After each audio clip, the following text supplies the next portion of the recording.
За илийн 16 дахь орон руу амжилттай нэвтрэн орж ирлээ. Юу вэ? 16 мөн. Мөн шүү дээ. За сайн байцгаана уу? Эрхэм мөндөд үзэгч та бүхэнд энэ өрөө хамаар амлан айлтгах юм. За сайн байцгаана уу? За инхээр шилтэнэг юм. Дандаа за сайн байцгаана уу гэх санаа. Эрхэм мөндөд үзэгч та бүхнийхэн амар амгалан гэх. За сайн байцгаана уу? Яг эхлэх гээд байх чинь. За. Натгаа чинь. За Косово улсаас Албани улс руу нэвтрэх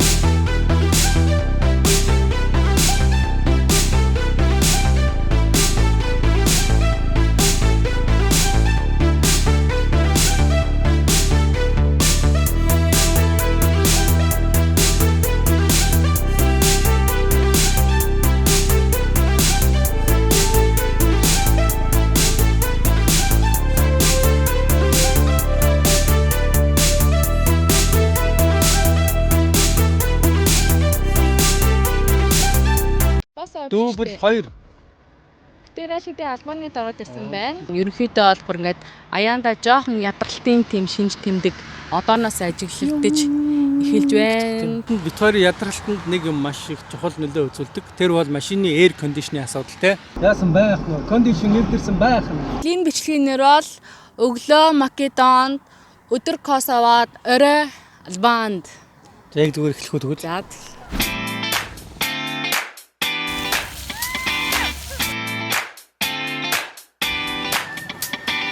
За энэ бол бараг Диважны газар дөө.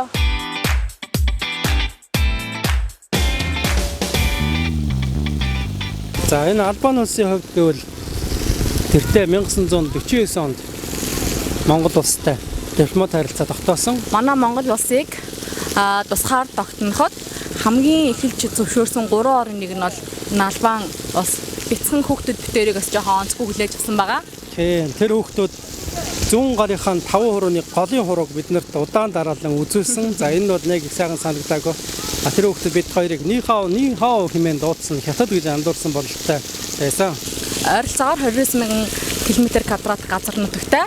3 сая хүн амтай. 3 сая орчим хүн амтай гэж сонссон. Тэгээд бас нэг бас сонирхолтой миний сонирхлыг татж байгаа нь Косово руу анх орж ирэхэд Косовогийн хил дээр яг энэ төрийн далбай байсан. Тэгээд би анхандаа Косовогийн төрийн далбай энэ юм бахтаа гэд бодсон чинь Косово шал өөр байсан. Тэгсэн чинь энэ бол Албаныгийн төрийн талбай болж таарж байна. Тэгээ сонин Косовод энэ талбаанууд нь байгаад Албанд энэ талбаанууд нь байгаад шүү дээ. Тэгэхээр Косовод нөгөө маш олон бараг 80-90% нь Албан үндэстнүүд амьдардаг болохоор одоо өөрсдөө төрийн төвийг бас мандуулсан байдаг юм болоо. Сонирхолтой байна. Эдний төв талбай нэг зүйлээрээ онцлог. Тэрний юу гэвэл ийм сонин бөөрөнхий бөмбөр талбайтай. Тэгээ гол нь ингээд нөхөлчихсэн тэндээс нь ингээд ус олгоодод ингээд байж идэг. Ерөнхийдөө тэр чигээрээ нойтон аялын 16 дахь албан орон бид хоёрт нэн үгүй хэлэхэд нэг их таалагдсангүй. Юутаач Албани улсынхаа төрийн төвийг үдсэн орныхаа таанд оруулж энэ наяа.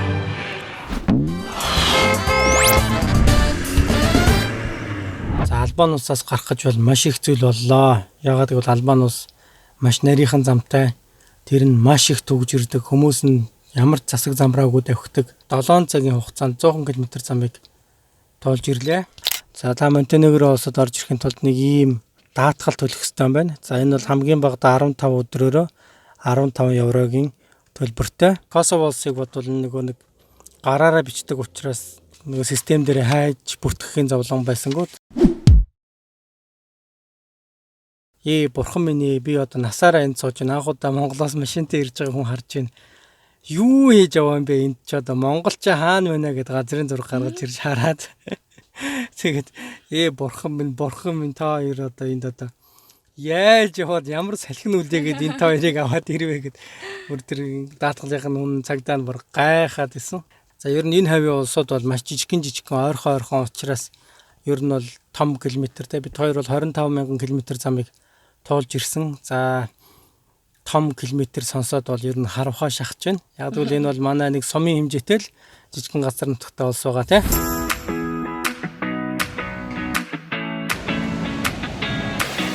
Ер нь souvenir shop дээр нэрхэд юу үзэх хэвээр нийлхэн байж байгаа юм дөө.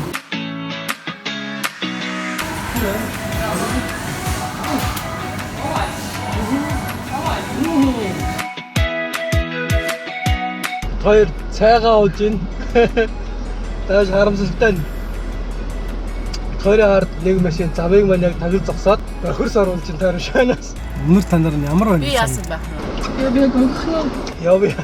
Явъя явж чадахгүй байя байж чадахгүй юм. За Монтенегро улсад битэрийн аяллаа 17 дахь улс байгаа. За битэр бол Шенгенийнхаа multiple визийг мэдээж шалгуулж орсон байгаа. Тэгээд иншүрэнс буюу машины даатгалыг 15 еврогоор хэлгэсэн байгаа. Зөвхөн Монтенегро улсад тий. Тэгээд битэрийн аяллаа онцлог байх л да яг ингээ улс орны хамгийн цахаас нь хамгийн гоё нийслэлтэн төвдөн ч юм уу ортол яг явдаг байгаа. Яг ингээд бол ард иргэдийнх нь яг жинхэнэ бодит амьдралтай танилцж чаддаг. Өөрхий хүн ам айгүй нэттэй те 650 мянга лөө. Тий. Хүн ам 650 мянга. Газар нутаг мотог нь айгүй жоохон 13800 км квадрат гэсэн. За 13800 км квадрат гэдэг бол манай одоо нэг сум юм уу? Сумын тал нутаг л байх те. Тийм жоохон. Тий, одоо ингээд 10 гаруй жилийн өмнө л яг Монтенегро гэсэн яг энэ байгаа улс тусгаар тогтнолоо олсон гэсэн үг юм байна лээ. Юу вэ? Юм шиг бай. Одоо яах вэ те? 26 өдөр юугаа байгуулсан үг нэ хоргуулаа. За 26 давар энэ улсад байх юм биш. Японд гэх станц дээр хасан. За өглөө босоод харсан чи хараа хойно маш том хэмжээний оршуулгын газар байсан байна. Almost. There is some guy from Wien. This one. Okay, this one. This one guy. 3 months. 3 months? Wow. Maybe we start with it. Yeah. Thank you. Bye. Bye bye.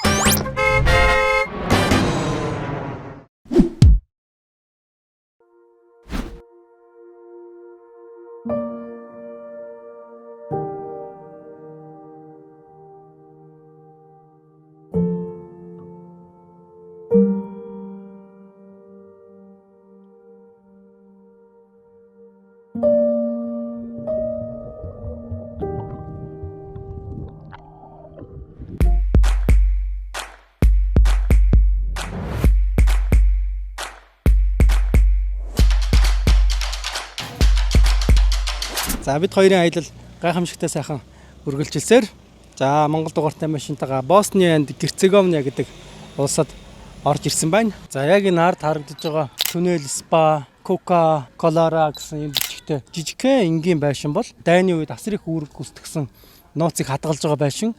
За энэ зүгээр энгийн жирийн энэ байшин дотор тухайн үеийн өчнөө олон сая хүний одоо мянган хүний амийг аварсан өчнөө хүмүүсийн хоол, хүнс, байлдааны зэр зэвсгийг зөөж исэн нууц түнэл хугацсан байгаа. 400 кг юм зөөдөг гэдэг чинь гараараа зөөд юм биш үү? Ингээд хүнсээ зөөчтэй юм байна.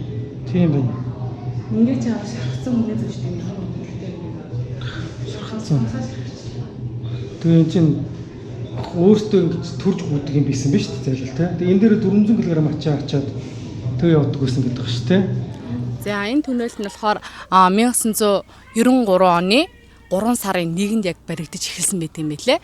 Тэгэд хамгийн сонирхолтой нь болохоор яг хоёр талаасаа зэрэг ингээд ухахтаа бол энд ямар нэгэн техник төхөөрөмж том баг чирэгцээ хэрэглээгүй хүний гараар хүрзээр ингээд ухаад шороогоо гадагшаа ингээд зөөдөг байсан байгаа тийм. 4 сарын турш хоёр талаас нь зэрэг ухсан юм байлээ. Тэгээд яг 6 сарын 31 гэхэд энэхүү түнэлийн маань ажиллагаа дуусаад 7 сарын 1-нд бол эхнийхээ ашиглалтанд орсон байдаг гэсэн юм. Эхнийх нь хүн явсан тий. Түүхэн баримт байдаг юм байлээ. Учирж исэн хамгийн гол хүндрэлүүд нь гэвэл түнэл нь усанд автчихад байсан. За тэр усыг мөн хувингаар зөөдөг байсан. Ямар нэгэн соруулах тийм боломж бол байгаагүй юм шиг байгаа. Тэгээ өдөртөө 3 ингэж явж болдог байсан. Тэгээд тухайн улсын тухайн үеийн ерөнхийлөгч нүртэл яг энэ түнэрлэлээр зорчж исэн баримттай. Эндээс ингэж яад тэнд очдөг байсан биш үү? Энэ хавь чи одоо бол ийм сайхан газар байгаа ч гэсэн тухайн үедээ бол снайпер area буюу мэрэгэн буучтын овоо хараанд өртсөн. Бүсэлтийн бас аимшигтай бүс байсан. За хүмүүс бол ерөөсөө л нэг цэгээс нөгөө цэг рүү гүйхийн тулд шовтон толгоогоо доошоогоо хамаг хурдаараа гүйдэг маш аюултай. За жоохон удаан ингээл 50 явбал буудуулдаг тийм аюултай байсан. Энэ түнэл бол засгийн газрын мэдл биш те. Зүгээр хувь хүний хувь хүний өмчийн музей болж хувирсан гэдэг нь надад бол их сонирхолтой байна. За энэ дээр Old Bridge гэдэг алдартай том гүүрийн үзэх ёстой. Гэсэн чинь хот руу орж ирсэн замаасаа нөгөө гүүрлэгөө явж чаддгүй. Тэгээ байжсэн чинь таксины жолооч намайг дагаад яваа хүргээд үгүй гээд ингээ битээр уртлын таксиныг дагаа явж байна. Тэгээ эндээс үсэрдэг гэдэг төлөвлөлттэй байна. Үсрэхгүй бахтай эднэр нь. Үсрэхгүй байгаа бахтай. Бодлоо хүмүүс улам богино зарлах гэдэг юм шүү. Мөн хүмүүс тавиад ч тэр юм дээр нь. A few minutes later.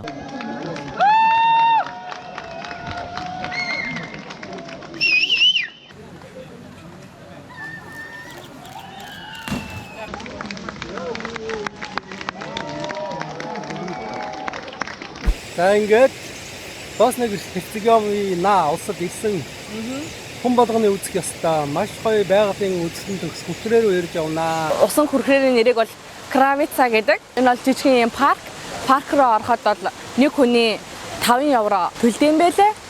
Энэ дээрээ зан харахад нөгөө жоохон байхдаа ханы юм плакатн дээр хардаг гэсэн зургаа ингээд ирээд нүдэрээ үзэж байгаа юм шиг яг тийм мэдрэмж төрсөн. Монтенегро улсаас орж ирэхэд цагдаа нь 20 евро хармаан тийчих мэчих гэж хууль бусаар оруулсан. Зам аимшигтай муу маш нарийнхан. За тэгэл ер нь дайн болж исэн гэд ямар л газар ороод ирвэ гэж эхэндээ бол бодсон. Харин тэгтэл яг дотор нь ороод ирсэн чинь тэр дайн маань хизээний дуусчихсан. Ер нь бол маш үзэсгэлэнтэй, сайхан байгальтай. Ер нь бол өстой янзын газар байдаг юм байна. Даишээ цэлхэн байна. Орооч. Oh, I'm sorry. How old is she? 3 months? 6 months? Woo! Enjoy.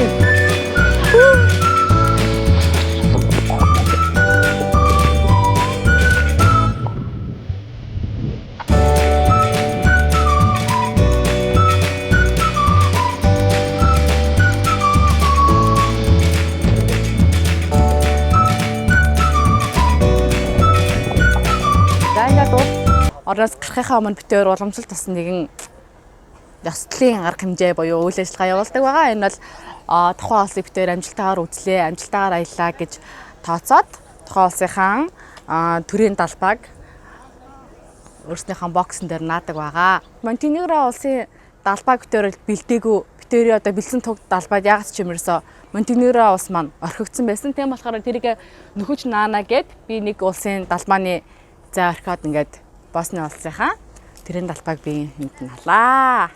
За миний анхны одоо яг бие дааш нааж байгаа улс бол Босны болж байна. Өмнө нь бол төвшөө маань энэ бүх төрийн далбаануудаа наадаг гэсэн болсоо энэ удаа би нах томоохон үрмэд оногдож байна. Хүрхнөө. Босны улс надад маш их таалагдсан. Үнэхээр байгалийн тогтц бол харамгүй сайхан заяасан, сайхан орон байсан. Хүн ард нь үнэхээр илгэсэн найрсаг зөөлчд байн ирдэг болохоор бүх юм нь маш ойлгомжтой, энгийн, аялахад маш амархан, сайхан байлаа. Тэгээд ер нь би Монгол залуучтайгаа байнга явдаг газараас өөр тийшээ аялахыг хүсэж тийм зүйл ирмэлзэж байгаа бол Босны руу хүрээд ирээрээ. Та бүхэн ерөөсөө харамсахгүй шүү гэж хэлмээрээ.